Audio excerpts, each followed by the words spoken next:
As you know, age can be kind of a touchy subject. And obviously people can point to those who are much older than these folks. Chuck Grassley's 90, Warren Buffett's 93. What is it specifically when you're talking about Trump being too old here? What is specifically your concern?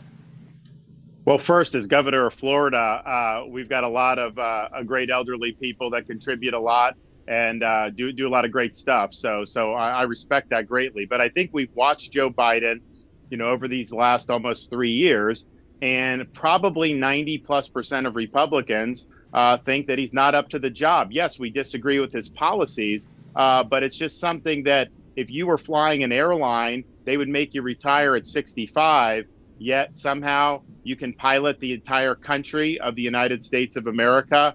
So I think he turned 81 this morning. And yes, age can just be a number to a certain extent, but I don't think anyone would honestly say that he hasn't lost a step. He's lost a lot of steps since then.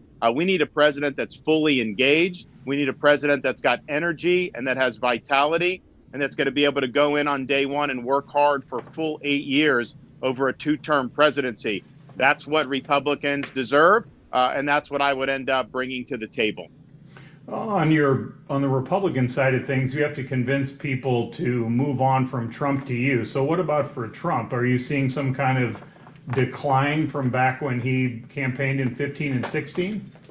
I do think he's a different candidate than he was then. Back then, he was very freewheeling. He showed up to the debates. He was lighting up all these interviews. Now, he doesn't show up to debates. He usually reads off the teleprompter. When he does give interviews, he usually says things that cause problems. I mean, for example, he's attacked Governor Reynolds. He said that the heartbeat bill was something that was a terrible, terrible thing. He said things that like that he said that he built the wall and Mexico actually paid for it. Well, how do we have 8 million people that have come in illegally under Biden? If we actually had a wall, that's the whole purpose of having a wall. I also think it's something, and I know a lot of voters in Iowa have remarked to me about this. We know there's a lot of hurdles for him to even be elected again in this country. I personally think the media and the Dems, they'll do whatever they need to.